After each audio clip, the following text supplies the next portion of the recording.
Everybody, welcome today. Nice, bright and breezy. Everybody is looking refreshed, educated. David looks a little bit confused, but that's his role to play here.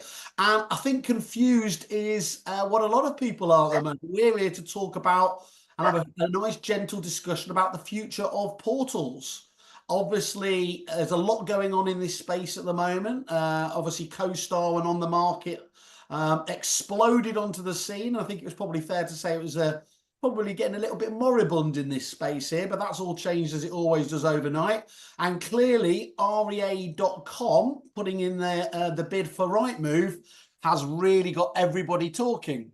So rather than do our bluffers guide and pretend we know what we're talking about, we thought we should go to the source. And we are delighted to have over here Neil from Listing Logic. Hi, Neil. How are you? Very well, thanks, mate. Pleased to be here.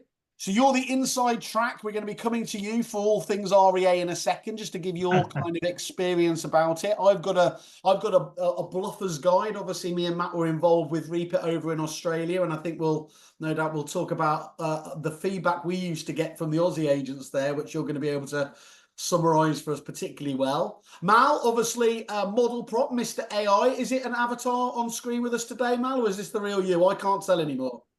You're not allowed to tell, so you're just gonna have to guess depending on what I say during things, and I can always then actually disclaim that I said anything at all. So yeah, we'll see how it goes. I'll let you know. Next time you say that, you can potentially not do it quite as threatening as it came across, passively aggressive. It's just my avatar. What can he do? Okay, good stuff. Well, obviously, all things AI, talk to Mal.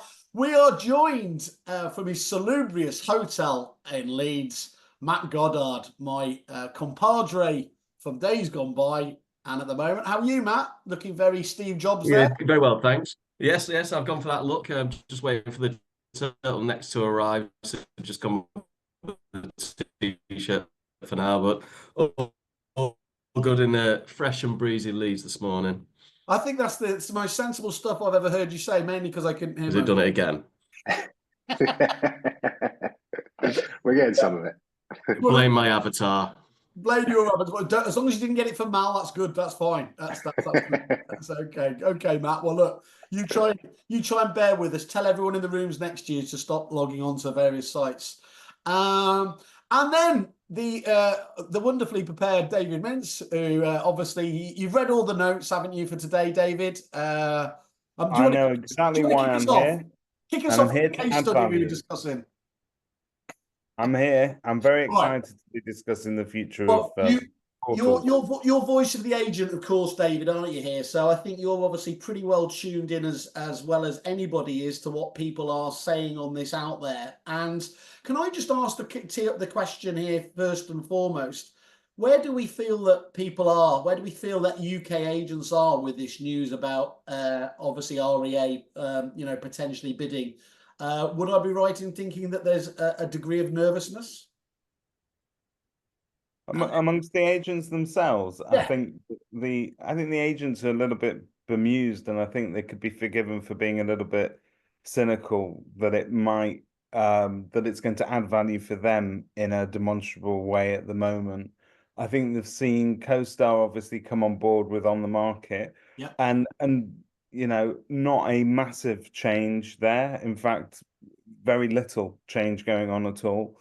Almost like somebody's holding their breath to find out what someone else is going to do next. And I think when it comes to Rightmove, I think the agents know that they need to do business with Rightmove.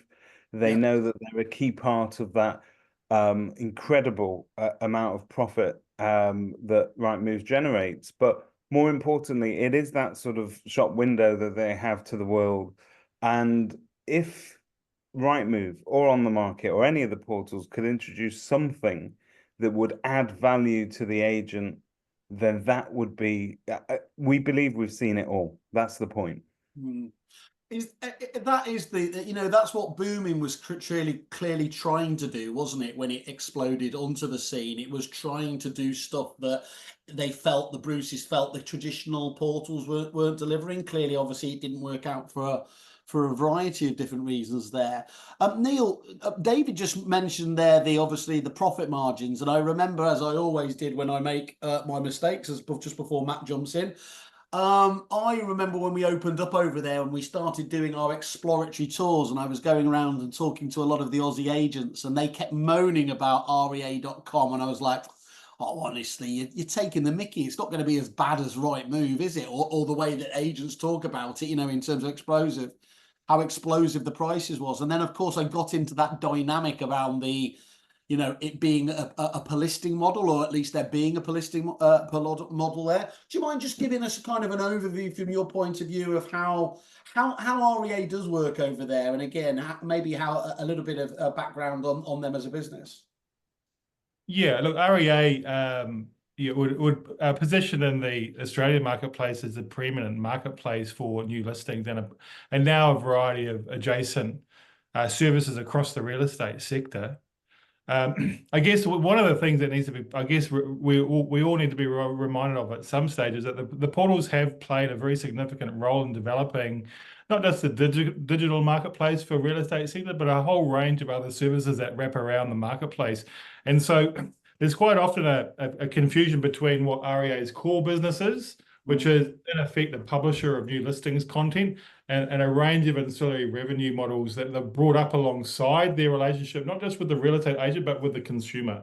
And they've been very, very successful in supporting and promoting the idea that vendor paid for advertising is the norm here in the Australia and New Zealand marketplace, which is slightly different, of course, to your marketplace in the UK, which kind of begs the question as to what would they bring to the UK going into such a different model, right?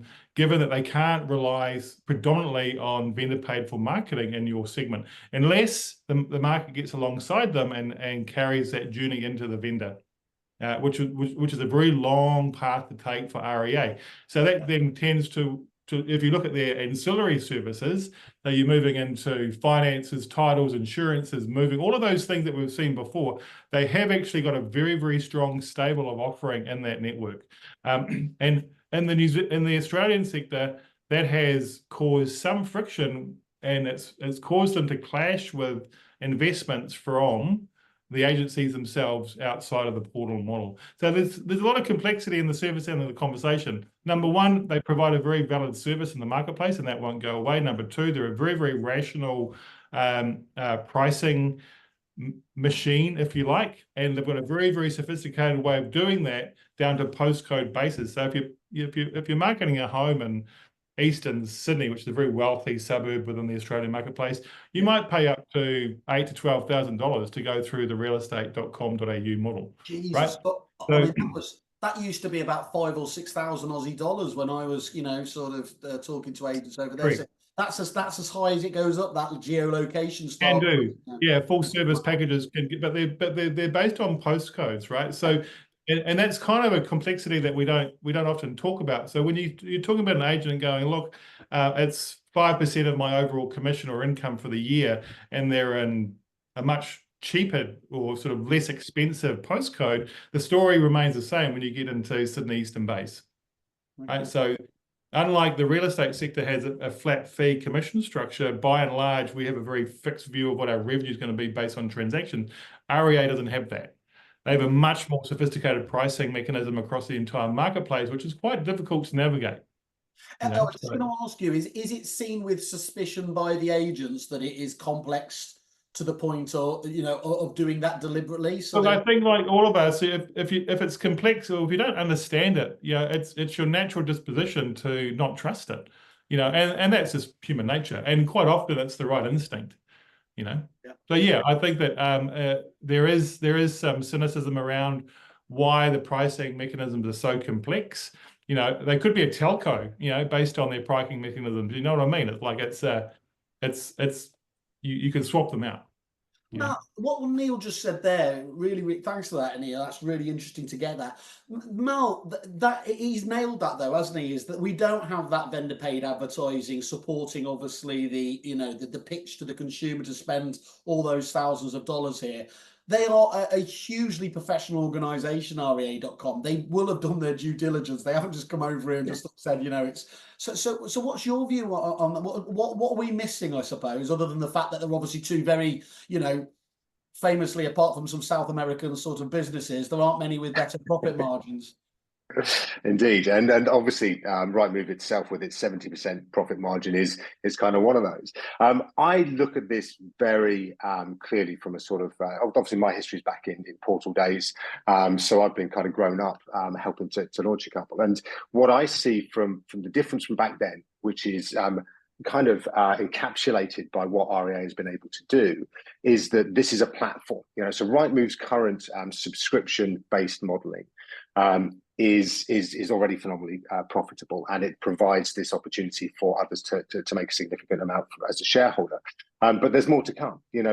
Those that have a different model, as REA does, when they look at our market in the UK, they see it as immature, and that actually there are numerous levers that they can pull, as they have done over in Australia, that will enable them to leverage even more from a market such as ours. We have one of the lowest fee rates in the world.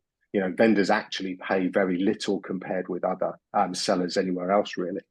So I think that's kind of the lights behind the eyes of our Australian cousins, is to come across to actually start to build that model. As Neil says, that if we start to get vendor paid over here, then there is a potential that benefits agents a little bit, or at least can be tied to that, as in you're going to get 20% of the extra uplift, we'll take 80%.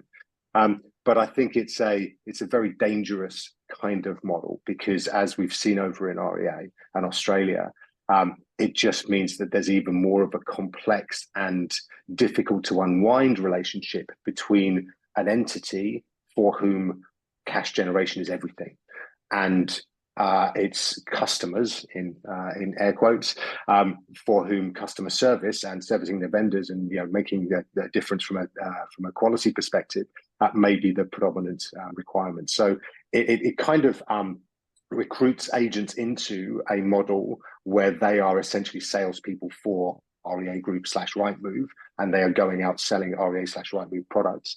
And I think that's a very concerning potential place for agents to look over the horizon at. There is that level of complexity already here, though, isn't there? Famously, traditional, whatever they are, agents moaned about the online agency charging model, and latterly, obviously, the hybrid I don't know what they call it. Is it a geolocation charging model here or whatever else? But I know, again, David, that's something that there's a perception, isn't there, that those models get it cheaper than the traditional, undoubtedly. Right now, if I was caught between sort of opening my own agency and taking out a Rightmove subscription and joining one of the sort of self-employed models where I can have it at, when I talk a fraction, we're talking under £200 a month.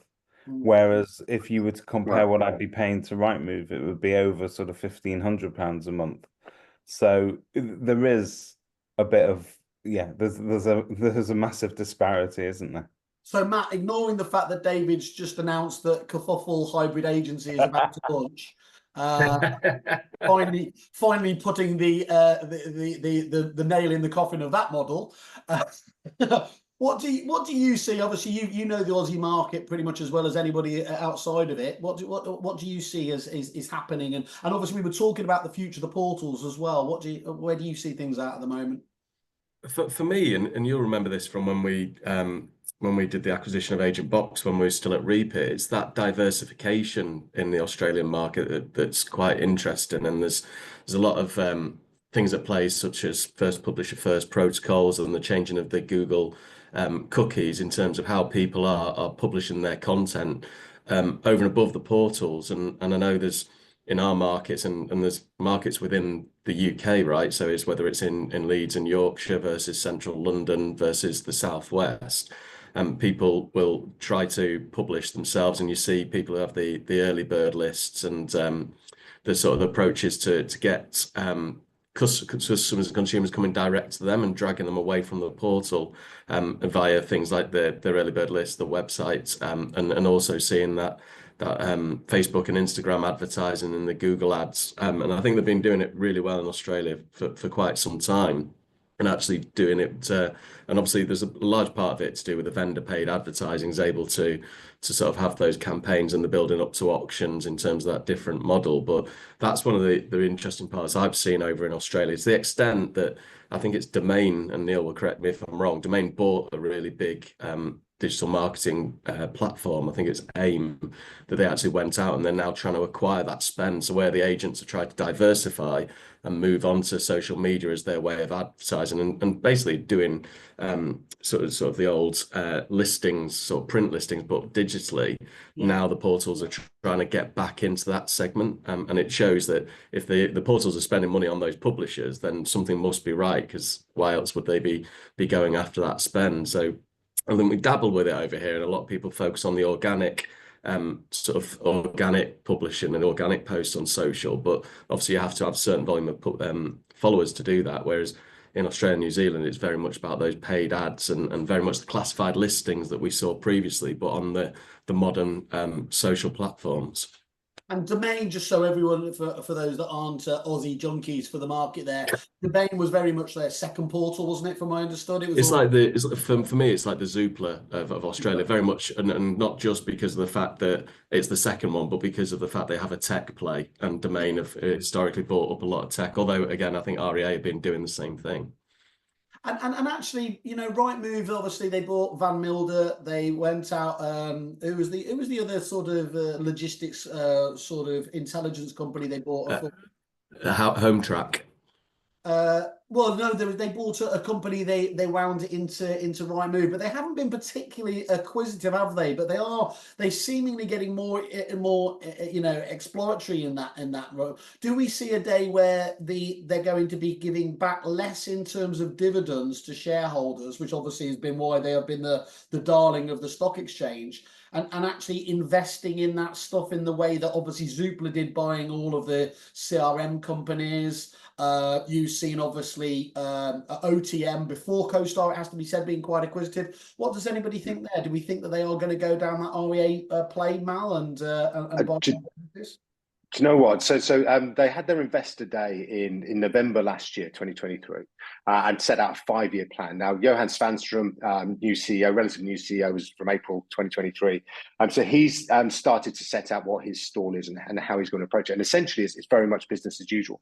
The one thing that he kind of announced that was going to be different and might actually dip the margin from 70% down to about 68, was they were going to invest, I know, exactly, crying tears, was they were going to invest in mortgages. So they're going to try and build their mortgage line up from £2 million per year to 25 million over the next 5 years. But we did some calculations here at Model Prop about what that meant for agents. And actually their listing is still going to go up, unfortunately, but unsurprisingly. And they're going to breach the 2,000 per branch average revenue model per branch on average by the end of 2028. So that model does seem to be very consistent. I imagine that with REA coming in and positing a premium on the share price, that they're going to have to respond, and they're going to have to say they're going to do something quite exciting that's going to make sure everyone thinks, oh, actually, yeah, let's leave this management team in place. And I don't think that's going to be good news for agents either, to be fair, because I imagine they're going to have to say, well, look, we're going to do some of the stuff that REA was going to do, but not all of it. We're going to do it better, blah, blah. So yeah, so I don't think they're going to necessarily go hard into the tech side. I think they're going to probably try and run a little bit alongside, or at least show that they can try and match whatever REA is promising the shareholder. Do you think this is going to cause, regardless of whether this, and obviously it has been rejected first time round, and I think, did I see somebody saying it would take 7 billion to make it interesting? One thing that Rightmove is always accused of, and I don't know whether it's unfair or not, is a lack of innovation, you know, and I know their argument will be, well, the public absolutely love it, and they love it for its simplicity and everything else. But do you think this, as far as I'm aware, the market cap hasn't particularly exploded over the last few years, has it? Even with that really high, you know, dividend payback. So do you think it will spark other people into play, maybe in terms of, you know, investors, to try and get Rightmove to do some things differently? What do you think on that point?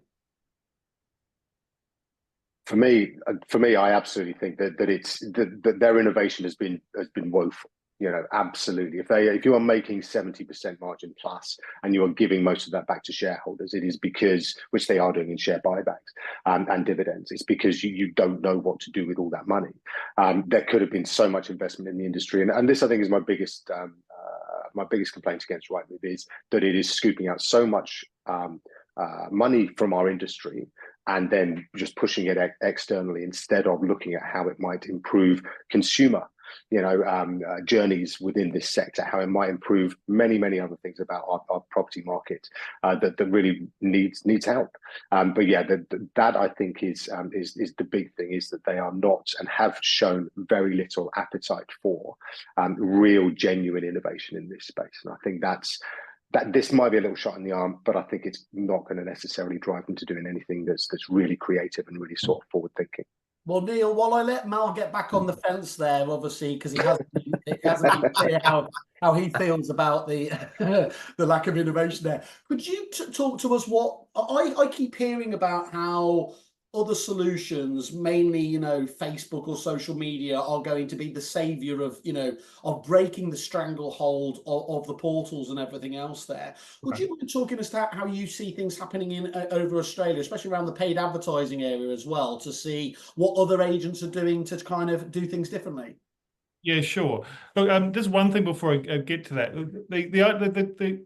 The twist between innovation is a tricky one, right? Because if you look at what REA have done over the years, they have invested significant amounts into innovation, and it's been considered an incursion in some instances into the sector, right? So it's a bit of a double-edged sword for a portal who wants to innovate really aggressively, improve consumer experience, try and change habit, get people caring about alternative ways of getting the best results for the vendor and the agent, right? So we need to be mindful of that too as we cover off this sort of content.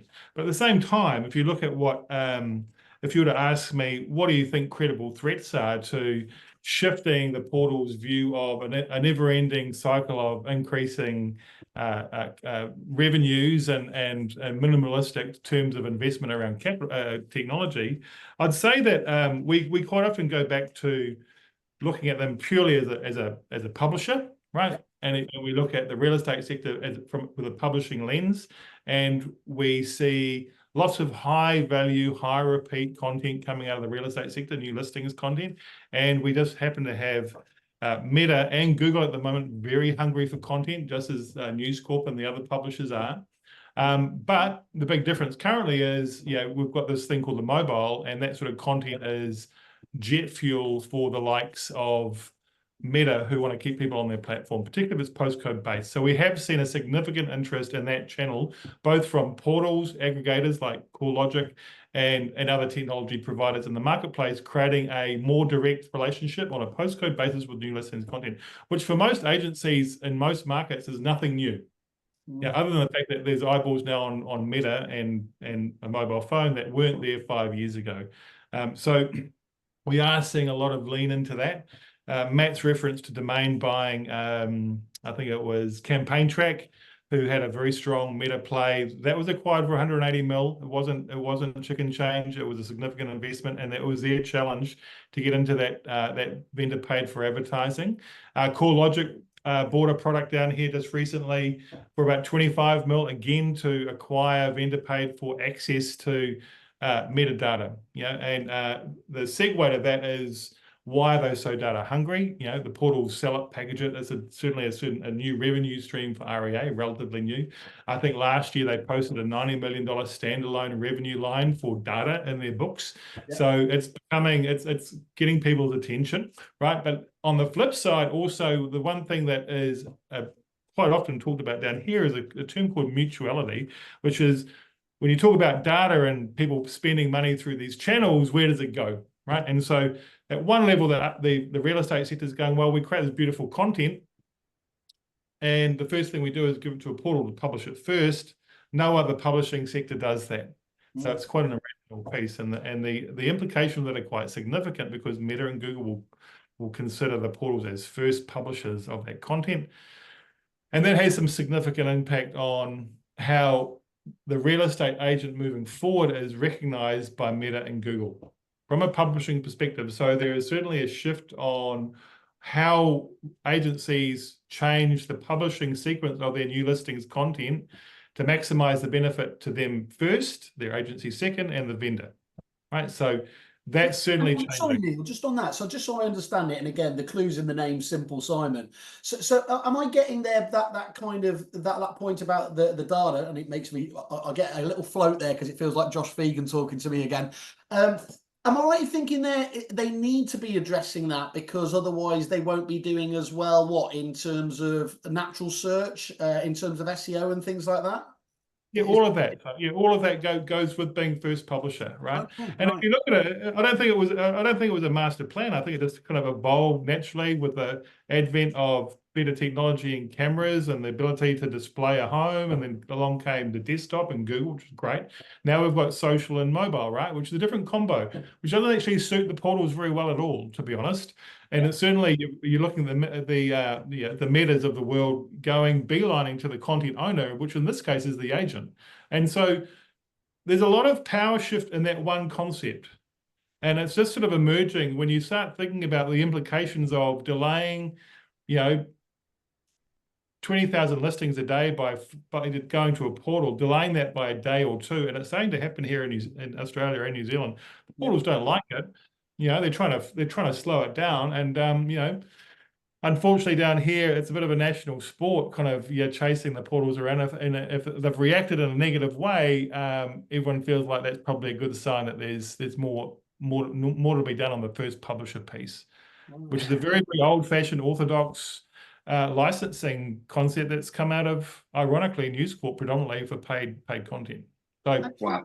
And look, I know you're far too noble. You wouldn't have obviously promoted yourself, but talk about how your own business is doing stuff on there. And just for clarity, we've tied up with you guys on the Relocation Agent Network, aren't we? And we're seeing some absolutely. In fact, Matt, I'll save Neil here. Do you want to just talk about what some of those stats are coming through in terms of the tool that Neil's providing for our clients? Yeah, so just on the point you made there, so we've used Listing Logic white labeled for Relocation Agent Network, ran digital, and people like Duncan Yeardley are using it. I think Duncan Yeardley's last set of campaigns were hitting something like 29% click-through rate on them. But it's the platform, just going back to our old pals at Repit, is fully integrated with Repit. And so as those listings come in, if you take someone like Rupert down at the London broker, as they publish a new listing in Repit, and this market is for sale available, the platform automatically runs that campaign, turns the images into a lovely bit of creative that actually targets the people in the custom audience, it's called. So actually looks at the people who the content's relevant to in the certain area that property sits in, and it's all fully automated so that if you've been looking at 2-bed properties in Chelsea Barracks, you will only see 2-bed properties in Chelsea Barracks when you're on there, and it appears in your Instagram reels, it appears in all the placements of the paid advertising. So it's very much the sort of the t-shirt that follows you around the internet. So even when you've looked at a particular pair of trainers, for example, that's the way that it works in terms of the platform. So you sort of see those go through. But coming back to Neil's point about the delay, if you remember when On the Market appeared on the scene and they made all of us as CRMs put that delay in for, I think it was 24 hours initially. We built that into Repit, so you could put so we went to Repit. It's not just on the market. Any particularly on Repit, we've now got integrations with other CRMs. Is the content goes out onto the website. Then there's a paid campaign that runs alongside that, and then eventually, however many days or hours later, it goes onto the portal. So you've got that opportunity to draw the people in and see you as the first publisher in that respect. Amazing. Can I just jump in on that? I think that 24-hour delay or whatever it was that OTM always had built in wasn't particularly well received by every agent. And more importantly, I think you've got to understand how we operate as agents, very much under pressure from our new clients. So my clients, when I go and see Mrs. Giggins and she signs my paperwork, she expects to see that on Rightmove tomorrow morning. She wants it out there. Now, when I turn around to her and say, well, actually, Mrs. Giggins, I like to hold this content back because it's better for me. And I try and sell her a benefit that says it's better for her. Yeah. And she will turn around to me and say, well, how is withholding my property details from thousands and thousands of UK buyers going to be better for me? So I think we have to sort of be mindful that there's a massive gap and a leap in faith that we sort of need to bridge here in order to sort of convince the clients and the public. And I think that's always been the Rightmove's strongest thing, is that, you know, Mal's right, they have been absolutely woeful in terms of innovation, but to a certain extent that doesn't matter as long as every member of the public makes searching for a property synonymous with Rightmove. And their job there is then done. And if we are then to sort of rely on agents to start to introduce a vendor paid advertising model here in this country, I believe we're years off that, because we still not got agents charging a full fee. And so we know that they have difficulty with that. And I think it'll be a massive shift. And my worry as an agent is that people like Rightmove and OTM will understand that we're going to be bad at selling that model to our clients, and instead they will start to see the client themselves as the next big thing that they can tap into. So I mean, you mentioned, Simon, earlier the booming model, which perhaps was a little bit ahead of its time, but in principle the idea of selling furniture, insurance, mortgages, lampshades, whatever it may be, to help somebody to move house, the actual lifetime value of a customer doesn't need to be limited to just the period of time that they're looking for a house. Rightmove will say, well, we've got their details, they're on our system, let's sell to them over a period of 10 years instead of just for 6 months. So it's interesting. Mal, do agents have the long-term view to be able to tap into that, or is that why it has to be things like the portals who are going to look at those wider opportunities? I think that some of the more forward-thinking ones are starting to look at that. But look, I think you're right. It's been, you know, if you go back to sort of Purple Bricks time, you know, the impact of them on fee rates was so huge, and we're only just about kind of starting to recover to sort of 1.3s from 0.75s and craziness down there. And in certain markets, it's still down there. But essentially, there's been a lot of hand to mouth, right? You know, a lot of agents have just been able to kind of barely survive through a period, and that also included, you know, a lot of kind of upheaval and generally across the macro market. So I do think that there is an appetite out there, and again, you know, absolutely, David, you know, what he says about the vendors are really, you know, they don't care, right? They're just thinking, well, I need to get up onto Rightmove.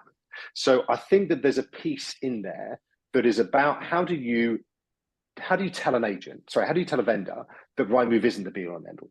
All right. And I think those conversations really have to start like in earnest quickly. And like Neil says, you know, that 24-hour window where you can do some other funky stuff, get it out onto social media, do some like really creative things. That window, by the way, is important absolutely right now for Google and for Meta, but it's also going to be really, really important for AI. All right. If you ask ChatGPT, who's the best estate agent in Basingstoke? Yeah. All it goes on is who are the first publishers of that data in that particular area, what their reviews are and things like that, or who's got a 3-bedroom property with a nice view and is near the station. Then again, it will go on what it knows from its collection of the internet about who is active in that area and who's publishing stuff. So if the portals are continuing to be the first publishers in that, then you know what you're doing is baking in a problem not just now but for the future. So I really think that these conversations about why Rightmove isn't the be-all and end-all really have to start now. The best time for them to start was 25 years ago. The second best time is right now, because there are things that you have to be doing as an agent right now to stop this baking in, this locking in of those guys as being the place to go.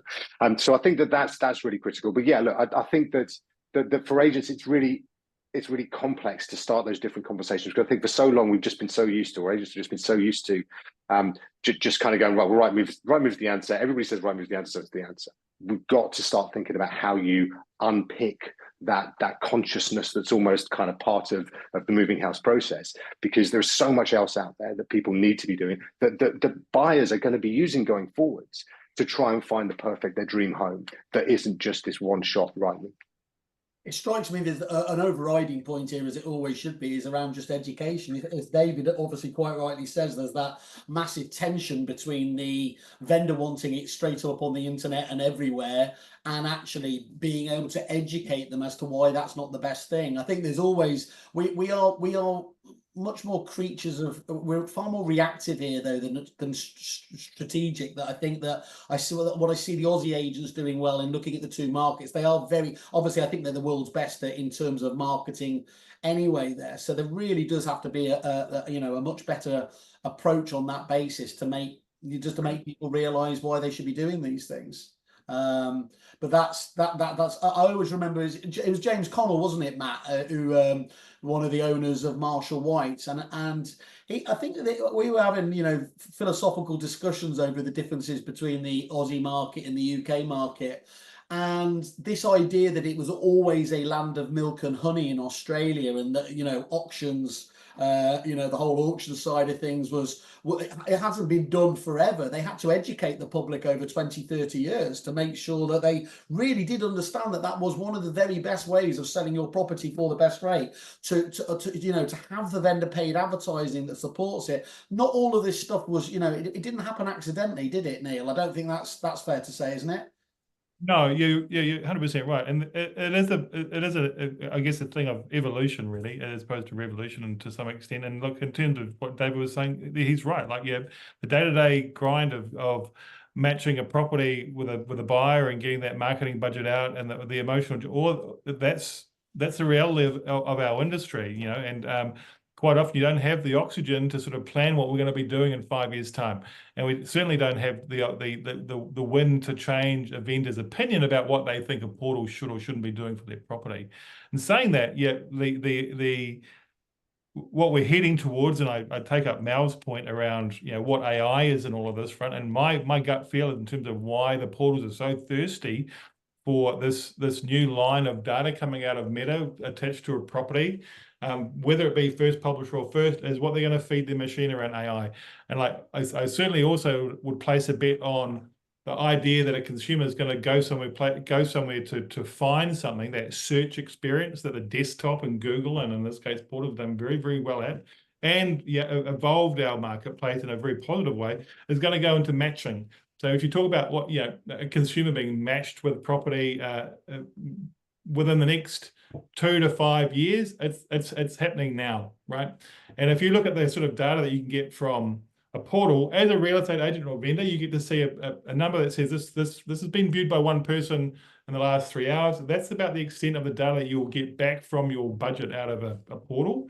Yeah. You put that dollar through another channel and you'll get 60 to 70 different data points that will be completely irrelevant to some, but very relevant to others who want to evolve the marketplace in a positive and cost-effective way, and to follow the consumer on their mobile. And when I say follow, just match their what they care about, which is being seen on this thing, right? That's the of it. And that's actually not complex for most agents that I talk to on a day-to-day basis. Most agents have seen down here a 2-inch newspaper disappear in the last 2 decades. That 2 inches of classified listing, that was the weekend. Right, natural disaster, and we're now talking about the agents having trouble keeping up with it. I don't believe that. I think agents are 100% committed to following the eyeballs to where they count, which is on this thing. And I think the portals have got a challenge in front of them if the penny drops around first publisher. I'm going to read all those reports you were sending me through, Neil, that I should have read this week on that, and it feels like feels like that's my first education in terms of that. We're getting towards the end, but I just wanted to get people's kind of closing statements on this, really, and in terms of just to tee it off with the first thing is, I'll come to you first, Mal, but I'm going to preface it with, do you think REA will end up acquiring Rightmove? Oh, that's a great question. I think it will not in the end, and I think that a lot to do with REA shareholders. They're not really very keen on the whole deal. REA are going to have to go even higher to try and get it. So yeah, I think those that are shorting Rightmove stocks right now are probably going to be making a little bit of money towards the end of this month.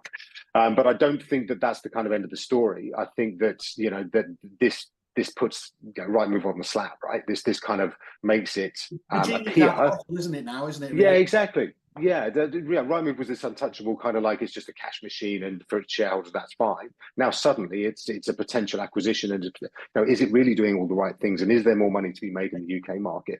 So I think for agents, point of view, I think there's kind of three things that really need to be doing. One is to really work on genuinely. You work on a business recovery plan, right? If all the electricity dies and all that sort of stuff, and everything goes up in smoke, work on a portal recovery plan, right? What happens if you have to come off Rightmove? If they do, in the end, they're costing so much money that it's between them and your business. What are you going to do? And I think that kind of get a poor recovery plan where you actually think about what are the steps that are going to happen. What's the costs? What's the benefits? Do that and get that done as quickly as possible. I think next week we'll just look at alternatives. There are on the market, obviously, is coming in as David says. It perhaps hasn't been as wildly creative as you'd hoped from CoStar, but there's money there, and there's obviously intent. Jitty is another option that's free. Yes. Really great business, really cool. And then obviously look at AI, because that's the next thing that's coming down the track. But I think that it's going to be a really interesting next sort of 12 months particularly. But yes, I think Rightmove is now in play, and I think that's a very dangerous position for everybody to be. I mean, look, we were talking about strategic vision. I mean, CoStar have got that in spades, haven't they? They will have a very clear 5-10 year, probably more plan than that, and turning this into I think that you made the point. I think the homes.com thing's an inevitability at some stage, isn't it? Can I just ask one quick question before we bounce off you though, Mal, in terms of where do you think Zoopla are in all this? Are they going to be squeezed, or are we just waiting for them? Or are we waiting to see how they evolve it? It's really interesting. So you've probably seen as well that Zoopla has suddenly become massively more active over particularly the last 6 months or so. I think they were sponsoring, or they are sponsoring the England versus Australia days and all that sort of stuff, and they're sponsoring the Negotiator conference and things like that. So they are suddenly a lot more active, and they're sending out a lot more reports, which I think is important. However, I do see them as essentially a chip in play. Really, I think that the CoStar are probably as we speak. Consistently hammering on their door and saying, look, guys, you're going to get squeezed in the middle here. You've got to come across to us. So I would anticipate that Silver Lake, who own Zoopla, are going to do the grown-up thing and kind of just go, look, actually, why don't we just combine forces with CoStar and just kind of link arms together and go at Rightmove, rather than just, as everybody does as the third place challenger, just try and first of all kill the second before you go after number one. So I think that Zoopla is going to have to merge with CoStar at some stage. Look, they've still got the CRM suite as well in there, haven't they? Which is probably quite an effective tool to have in there. And just if you're looking CoStar as well, kerfuffle.com would make an amazing portal. So I think Andy Flores is watching this absolutely right. I'll be amazed. We're not streaming yet, but anyway. That's how good they are. Yeah, that's what I was a little bit. You when you say that, David, I was a little bit worried there. You're worried about how people know, because I did get an email through just as we were on there from my Rightmove contact. So it feels like I'm being disloyal in some way. They're onto us. I know. Be careful there, Mel.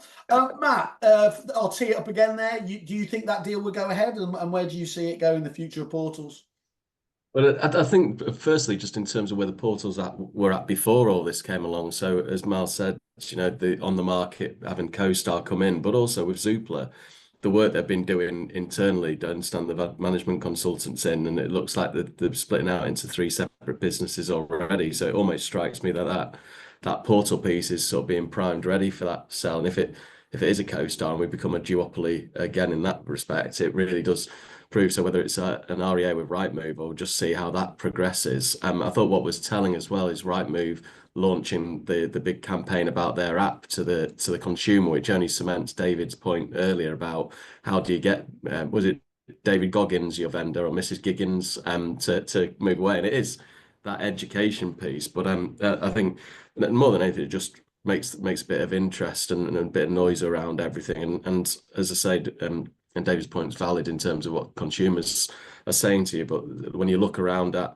businesses who are already doing that sort of delay and that focus on using their own leads that they've generated via the websites and the social media.